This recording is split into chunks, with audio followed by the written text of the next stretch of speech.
Napoleon said, number one, a leader needs unwavering courage. And I don't know if I totally agree with the unwavering part of this or not, because sometimes our courage does waver a little. Bend but not break. Courage mounts up, and then sometimes we have the doubts that creep in, and we reach a little deeper to find that courage that overcomes our doubts and our fears.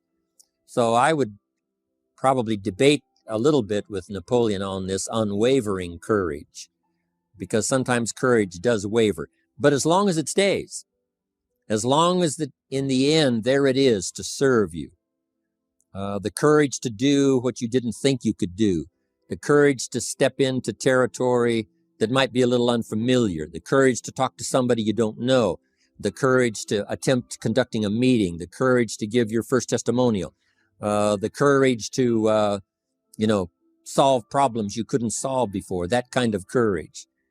The courage to stand up when it's sort of dark in your corner, the courage to do it when it isn't going your way, seemingly. The courage to try to have a good day in the midst of a bad day. That kind of courage. Wavering a little at times, yes, because we all have doubts that attack us. We all have small fears that creep in. That is the nature of life. But that's what faith is all about. That's what courage is all about. To serve us when our doubts will not serve us well. Faith to overcome fear, and courage to overcome our doubts. But that is a good quality, a good attribute for a leader, and that's unwavering courage. Second, Napoleon said self-control. That, of course, is the very essence of life itself, is self-control. Because we all have this warfare going on. It's going on in the world, the warfare between liberty and tyranny. In our own body, the warfare between health and illness, the struggle is on. The struggle between light and darkness, the struggle between good and evil. I call it opposites in conflict. And as soon as you're born into the world, as soon as you find yourself and discover yourself on this spinning planet headed somewhere, you know that this exists. To be a civilized society, we must drive the dark side of our nature into a small corner and let the positive side flourish. Early, we must learn to exercise self-control. Power is a wonderful thing, but it must be exercised properly. It must be exercised to benefit, not to destruction. So self-control is certainly necessary to be a strong leader, so that you can become the best example. The example of having your temper well managed, to having that dark side of your nature under control. The best example of choosing wise words and not being careless, that kind of control. Control of your appetite, control of your desires, so that they fit into the positive side of life and not the negative side. Self-control, very important. Then he said, a leader must have a keen sense of justice. How very true. Justice we become familiar with, even when we're small, when certain things that happened or were done to us that something told us that wasn't right. Someone did us wrong. We have that sense of right and wrong, and it starts very early. Then we have to have that sense of utilizing what's right and what's wrong so that we develop this sense of justice, this sense of being fair, this sense of being on the positive side, on the right side. To minimize a person's mistakes, they need to have this sense of justice. We have to have justice when we're building an organization. What's fair, what is a good balance. The marketing system that Mark put together has to be fair for everyone. If you have a customer and you take care of that customer, someone else cannot come along and take that customer. The same is true with the distributor. Certain rules and regulations, so that all of us have a chance to fit within this framework of fairness, justice, and what's right. Otherwise, enterprise cannot work. Otherwise, we have what we call, in a political sense, anarchy, where there is no justice, when might is the order of the day, power is the order of the day, not the law, not the rule, not what's right, but power. And we would all dismiss that.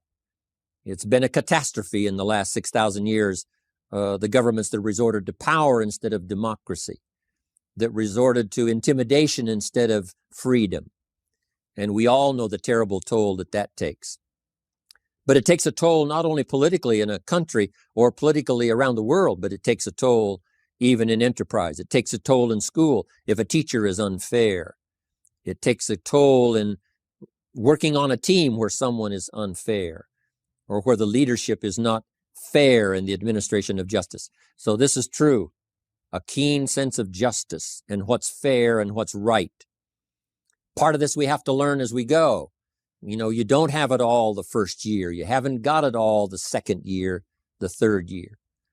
After all the years that I've, been around, both as a human being and as a business person, we're still, even at these years, trying to decide what's best, what's fair, what's right, to give balance to our life and to build on a firm foundation for the future. So I agree with Napoleon. Good idea. A sense of justice. Here's another one, he said, definiteness of decision. Indecision is the thief of opportunity. If you don't decide, the opportunity could slip away. If you don't decide what you're going to do today, the day could get away and you're not very effective. I talked about in my recent travels about time management. Here's one of the best ideas of time management. Don't start the day until you have it finished. Is it possible to finish the day before you start it? And the answer is yes. If you don't finish it to the best of your ability, have some idea, some good plan, sure enough, the day escapes. And in the morning you say, let's see, what should I do now? In the afternoon you say, hey, time's getting away from me. What should I do now? And now most of the day is lost. Most of the day escapes not being utilized and doesn't work for you simply because you didn't make those decisions early, at the early part of the day. The decisions we make in the early part of our life sometimes last for a lifetime.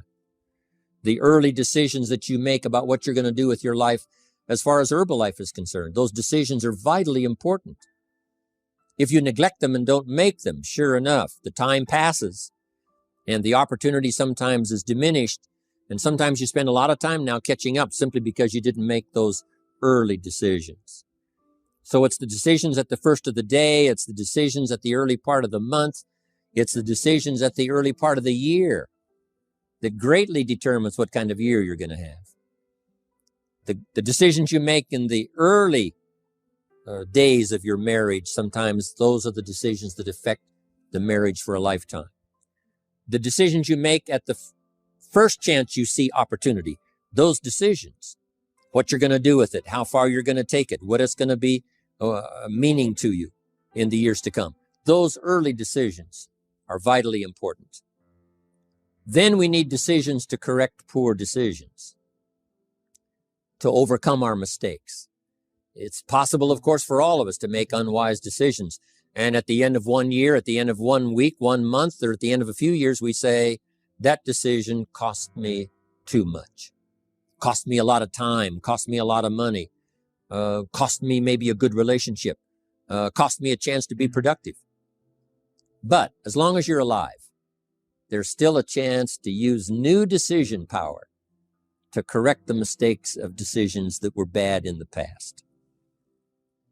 All of us have the opportunity to do that, but I think Napoleon was right here too. You got to be definite in making decisions.